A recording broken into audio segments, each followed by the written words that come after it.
This channel does not promote any violent, harmful, or illegal activities. All content provided by this channel is meant for an educational purpose only. I-PAC মামলায় মুখ্যমন্ত্রী সহ police কর্তাদের বিরুদ্ধে 17টি ধারায় মামলা দায়ের করল ইডি। স্বয়ং মুখ্যমন্ত্রী, ডিজিপি, সিপের বিরুদ্ধে নথি ছিনিয়ে নেওয়ার অভিযোগ। এই তথ্যটা ভীষণ ইম্পর্টেন্ট, কারণ আমরা আগেই জেনেছি যে এই মামলাতে মুখ্যমন্ত্রী, ডিজিপি এবং সিপিকে পার্টি করা হয়েছিল। তাদের বিরুদ্ধে নথি ছিনিয়ে নেওয়ার অভিযোগে মামলা দায়ের হলো সুপ্রিম কোর্টে। অভিযোগের সপক্ষে পিটিশনের সঙ্গে ছবিও জমা দিয়েছে কেন্দ্রীয় এজেন্সি। এরই সঙ্গে 2 থানায় ইডির বিরুদ্ধে দায়ের করা পুলিশের মামলা, সিবিআইকে হস্তান্তরের আর্জি। আগেই আপনাদেরকে জানিয়েছিলাম এই ঘটনাটির তদন্তের জন্য সিবিআই চাইছে এনফোর্সমেন্ট ডিরেক্টরেট। সেই আপডেটটাই আপনাদের সামনে তুলে ধরছি। 2 থানায় ইডির বিরুদ্ধে যে অভিযোগ দায়ের হয়েছে, পুলিশ মামলা দায়ের করেছে, সেটাও সিবিআইকে হস্তান্তরের আর্জি। আমার সঙ্গে রয়েছেন আমার সহকর্মী জ্যোতির্ময়। এই মামলায় মুখ্যমন্ত্রী, ডিজিপি এবং সিপিকে পার্টি করা এবং পুলিশের দায়ের করা যে 2টি অভিযোগ, যেটা বিধাননগর এবং শেক্সপিয়ার সরণি থানা হয়েছে, সেটাও সিবিআইকে হস্তান্তরের আর্জি। ঠিক কি আবেদন করা হয়েছে, কি বলতে চাওয়া হয়েছে ইডির আইনজীবীর পক্ষ থেকে? দেখো, ইডির আইনজীবী যে কথা বলছেন যে মুখ্যমন্ত্রী মমতা বন্দ্যোপাধ্যায় তিনি একাধিকবার এই ধরনের ঘটনা ঘটিয়েছেন এবং তার বিরুদ্ধে যদি শাস্তিমূলক ব্যবস্থা নেওয়া না হয় তাহলে আগামী দিনে ভারতের অন্যান্য প্রান্তে এটাই কার্যত ট্রেন্ড হয়ে দাঁড়াবে যে কেন্দ্রীয় তদন্তকারী সংস্থার কাজে এভাবে বলপূর্বক বাধা দেওয়া যায়। এবং সেই কারণেই মুখ্যমন্ত্রীর বিরুদ্ধে মোট 17টি ধারায়, এবং মুখ্যমন্ত্রীর সঙ্গে ডিজি রয়েছেন, কলকাতার পুলিশ কমিশনার রয়েছেন, চিফ সেক্রেটারি রয়েছেন এবং ডেপুটি পুলিশ কমিশনার রয়েছেন, তাদের প্রত্যেকের বিরুদ্ধে মোট 17টি ধারাতে অভিযোগ আনা হয়েছে ভারতীয় ন্যায় সংহিতায়। এবং তাদের বিরুদ্ধে চুরির অভিযোগ, সরাসরিভাবে ডাকাতি শব্দটা ব্যবহার করা হয়েছে, ড্যাকয়েটি শব্দটা ব্যবহার করা হয়েছে। এবং যে বিষয়গুলি এক্ষেত্রে সব থেকে গুরুত্বপূর্ণ তা হচ্ছে মুখ্যমন্ত্রী যে ফাইল নিয়ে চলে যাচ্ছেন সেই সংক্রান্ত ছবি এক্ষেত্রে যুক্ত করে দেওয়া হয়েছে, অ্যাটাচ করে দেওয়া হয়েছে মূল পিটিশনের সঙ্গে প্রমাণ স্বরূপ। অর্থাৎ আগামী দিনে সুপ্রিম কোর্ট এক্ষেত্রে কি পদক্ষেপ করে এবার নজর থাকবে সেদিকে। একদম ভীষণ নজিরবিহীন ঘটনা যে একটা রাজ্যের মুখ্যমন্ত্রীর বিরুদ্ধে 17টি ধারায় অভিযোগ দায়ের হলো সুপ্রিম কোর্ট, এবং যেখানে স্পেসিফিক মেনশন করা হয়েছে ড্যাকয়েটি, এই ওয়ার্ডটা, এই শব্দটা ব্যবহার করা হয়েছে। মুখ্যমন্ত্রী, রাজ্যের ডিজিপি এবং সিপির বিরুদ্ধে 17টি ধারায় অভিযোগ দেয়। সঙ্গে থাকো জ্যোতি। ইডি মুখ্যমন্ত্রী সহ এবং অন্যান্যদের বিরুদ্ধে, যেখানে 5 জন ছিলেন, তারা ডাকাতি করতে গেছিল, এই ধরনের মামলা দিয়েছে। মুখ্যমন্ত্রী এবং তার যে দলবল, এই 4-5 জনের দলবল, তার মধ্যে হয়তো আমাদের পুলিশের ডিজিও ছিলেন, নন্দিনী চক্রবর্তী হয়তো ছিল, তারা কিন্তু রীতিমতো থ্রেট দিয়ে সেই সমস্ত জিনিস নিয়ে এসেছেন। এটাকে তো আইনের ভাষায় ডাকাতিই বলে। তো পশ্চিমবঙ্গের মুখ্যমন্ত্রীকে এতদিন পর্যন্ত সবাই চোর চোর বলতো, প্রমোশন হয়েছে আজকে সংক্রান্তির দিনে, তার এই প্রমোশনের জন্য চোর থেকে তিনি ডাকাত হয়েছে। ডাকাত ভারতবর্ষের একটি সংস্থাই বলছে যে মুখ্যমন্ত্রী ডাকাত, এবং কোর্টে যাচ্ছে বিষয়টা। যে ইডির বিরুদ্ধে যে এফআইআর হয়েছে তাতে স্থগিতাদেশের আবেদন জানিয়েছে, সেটা আইনই বলছে স্থগিতাদেশ হওয়ার কথা। নাহলে তো ইডি কোথায় তদন্তই করবে না, তাহলে ইডি সিবিআই তুলে দেওয়া উচিত, রাখাই উচিত না ইডি সিবিআই।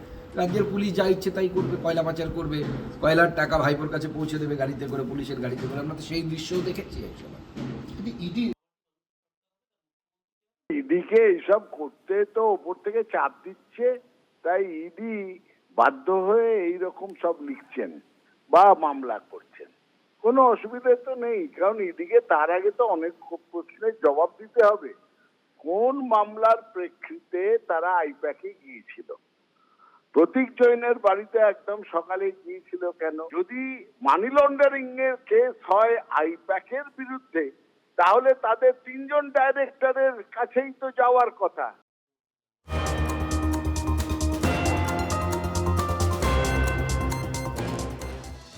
আর এবার কি নবান্নের সামনে বিজেপি বসতে চলেছে ধর্নায়? এই প্রশ্ন উঠছে, আর তার জন্য আদালতের দিকে নজর রাখতে হবে। বিজেপি ধর্নায় বসতে চায় নবান্নের সামনে, তা নিয়ে আদালতের দ্বারস্থ হয়েছে তারা।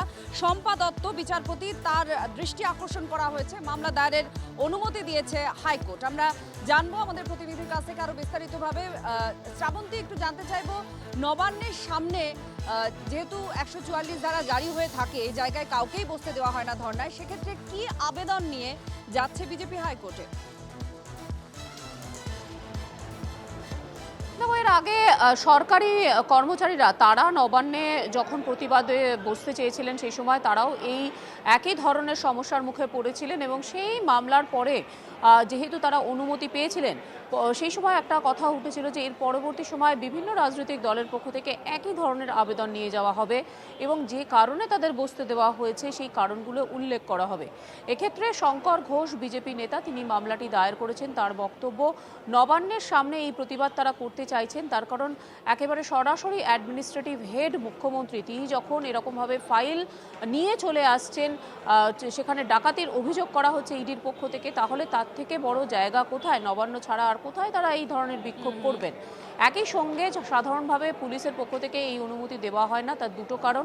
একটা, মুখ্যমন্ত্রী সেখানে যান, ফলে তার একটা নিরাপত্তা সংক্রান্ত বিষয় রয়েছে। দুই, নবান্নে যখন এই ধরনের কোনো রকম বিক্ষোভ সভা হয় বা প্রতিবাদ মিছিল হয় তখন হাওড়া এবং কলকাতার যে সংযোগকারী যে রাস্তাগুলি সেগুলিতে ভয়ানক ট্রাফিক জ্যাম হয়, সাধারণ মানুষের অত্যন্ত সমস্যা হয়।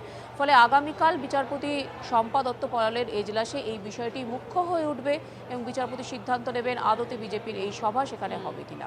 ধন্যবাদ শ্রাবন্তী। হ্যাঁ, আবার পারমিশন চাইছি, নবান্নর সামনে বসবো। উনি অবৈধভাবে অমিত শাহজির অফিসে গেছিলেন না জানিয়ে, আমি জানিয়ে যেতে চাই।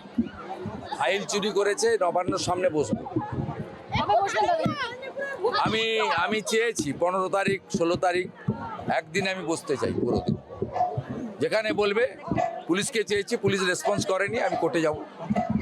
ওনারা না বলে গেছিলেন অমিত শাহজির অফিসে, আর আমি বলেই যাব, পারমিশন নিয়ে যাব। যারা ভেতরে কোনোদিন বসতে পারবে না তারা যদি বাইরে বসতে চায় সেই নিয়ে কি বলি বলুন তো? তাদের বহু বছর ধরে বসার শখ, এবং যিনি প্রধানত বসবেন বলেছিলেন শুভেন্দু বাবু, তিনি এই ধর্নাটা ডাক দিয়েছিলেন গত কয়েকদিন আগে। তিনি এবারও বুঝে গেছেন তাদের দলের তো নিজস্ব সমীক্ষা, নিরীক্ষণ, পর্যালোচনা চলছে, সবটা দিয়েই বুঝে গেছেন বিজেপি 50-60-এর গন্ডি টপকানোটা বিরাট কষ্টকর এবারের নির্বাচনে। ফলে তার হচ্ছে না, তো বাইরে বসে অন্তত কিছুটা যদি দুধের সাথে ঘোলে মেটানো যায়।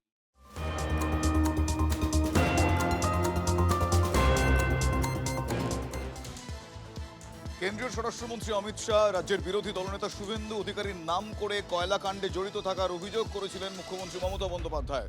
তারপর পাল্টা শুভেন্দু অধিকারী তিনি মানহানির মামলা করার হুঁশিয়ারি দিয়েছিলেন। 72 ঘন্টা সে ডেডলাইন আজ পার হচ্ছে। প্রয়োজনে সুপ্রিম কোর্টে যাওয়ার হুঁশিয়ারিও দিয়েছিলেন শুভেন্দু অধিকারী।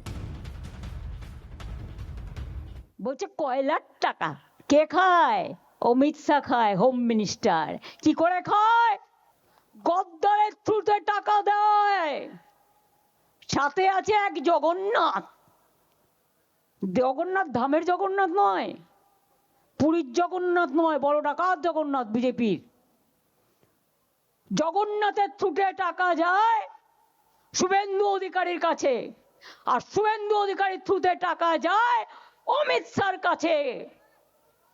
শুনুন, আপনাদের ভাগ্য ভালো এখনো যে আমি চেয়ারে আছি বলে না ওই পেন ড্রাইভ গুলো বাইরে বের করে দিই না। বেশি লাগালে কিন্তু বলে দিচ্ছি আমার কাছে সব পেন ড্রাইভ করা আছে, আমি কিন্তু ভান্ডা ফাঁস করে দেবো। উনি একটা একদম রেজিস্টার্ড লায়ার। উনি 6 বছর ধরে আমার বিরুদ্ধে মিথ্যা কথা বলেছেন, একটাও প্রমাণ করতে পারেননি।